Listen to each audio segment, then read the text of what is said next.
बच्चों स्वागतम।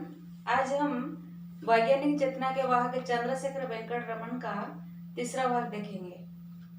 बच्चों इससे पहले हम देखे थे रमन जी कलकत्ता के विश्वविद्यालय में नौकरी में आ गए सन 1917 ईस्वी में। इसके 4 साल के बाद सन 1921 में समुद्र यात्रा पर निकले थे और वही समुद्र में यात्रा करते समय हुए समुद्र का रंग जो नीला होता है इसके बारे में उनके मन में जो प्रश्न है वही प्रश्नों को समाधान करते करते क्या क्या काम किए इसके बारे में आज हम देखेंगे। रामन ने अनेक ठोस रवों और तरल पदार्थों पर प्रकाश की किरण के प्रभाव का अध्ययन किया। रामन कठिन और तरल पदार्थ के अंदर जो प्रकाश की किरण को प्रवेश किया और अध्ययन किया। उन्होंने पाया कि जब एकवर्णीय प्रकाश की किरण किसी तरल या ठोस रवेदार पदार्थों से गुजरती है तो गुजरने के बाद उसके वर्ण में परिवर्तन आता है।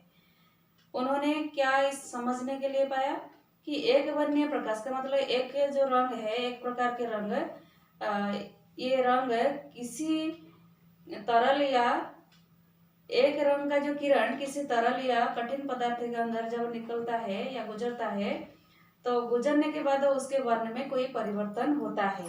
इसके कारण क्या होती है, एक वर्णीय प्रकाश की किरण के फोटॉन जब तरल या ठोस रवे से गुजरते हुए इनके अणुओं से टकराते हैं तो किरण के एक अंश है, प्रकाश के जो किरण है ये किरण के एक अंश है फोटॉन। तो एक वर्णीय जो रंग, ये एक वर्णीय रंग के जो प्रकाश ये जब तरल या कठिन पदार्थ के अंदर गुजरते हैं तब कठिन या तरल पदार्थ के अणुओं से वह टकराते हैं। टकराने का कारण क्या होता है, इसका परिणाम स्वरूप ये क्या करते हैं, ऊर्जा का मतलब शक्ति, कुछ शक्ति वह खोते हैं और कुछ शक्ति पा जाते हैं। तो दोनों स्थितियां प्रकाश के वर्ण में बदलाव लाती है। जो कुछ शक्ति खोते हैं और कुछ शक्ति पाते हैं, ये दोनों स्थिति में क्या होता है, प्रकाश के रंग में कुछ बदलाव लाते हैं। तो एक वर्णीय प्रकाश की किरणों में सबसे अधिक ऊर्जा व्यंजनी रंग के प्रकाश में होती है। व्यंजनी रंग के किरण में क्या होता है, अधिक ऊर्जा होती है।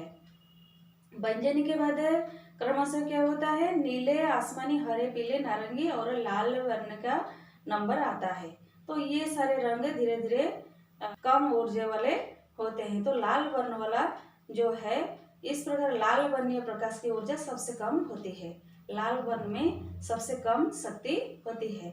एक वर्णीय प्रकाश तरल या ठोस रवों से गुजरते हुए जिस परिमाण में ऊर्जा खोता या पाता है उसी हिसाब से उसका वर्ण परिवर्तित हो जाता है।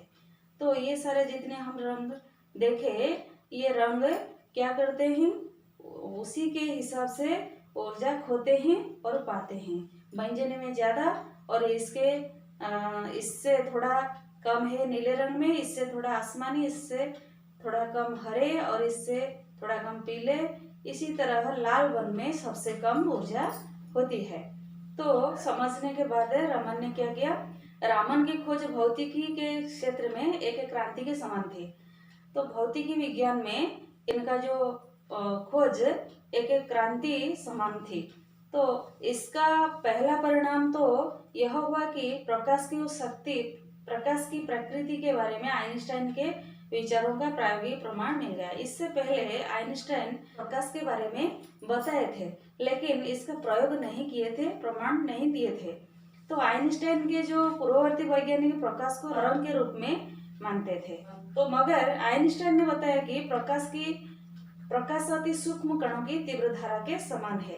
आइंस्टाइन के पूर्व वैज्ञानिक प्रकाश को तरंग के समान बताए और आइंस्टाइन बताया कि प्रकाश है तीव्र धारा की समान। इसका वेग क्षिप्र होता है और ये तरंग जैसा नहीं होता है।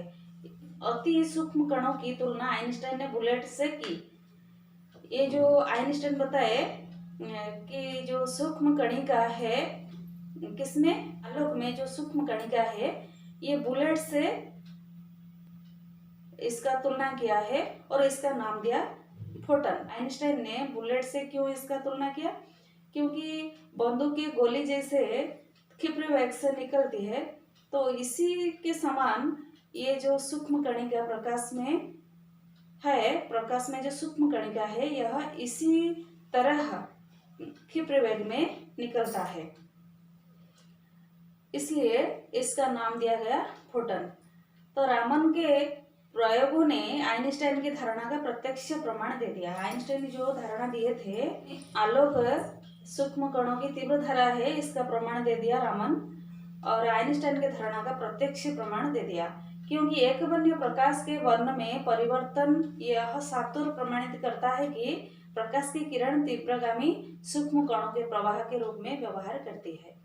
रामन की खोज की वजह से पदार्थों के अणुओं और परमाणुओं की आंतरिक संरचना का अध्ययन सहज हो गया। तो इसके कारण क्या हुआ ना, पदार्थों के अणु और परमाणु की जो आंतरिक संरचना, इसका अध्ययन करना सहज हो गया।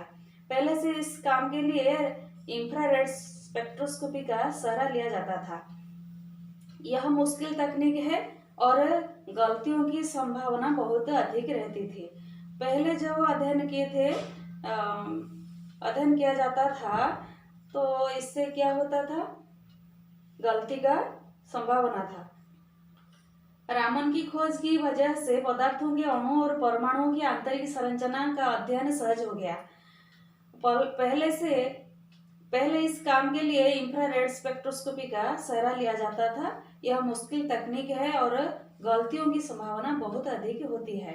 रामन की खोज के बाद पदार्थों की आणविक और पारमाणविक संरचना के अध्ययन के लिए रामन स्पेक्ट्रोस्कोपी का सहारा लिया जाने लगा। यह तकनीक एकवर्णीय प्रकाश के वर्ण में परिवर्तन के आधार पर पदार्थों के अणु और परमाणुओं की संरचना की सटीक जानकारी देती है।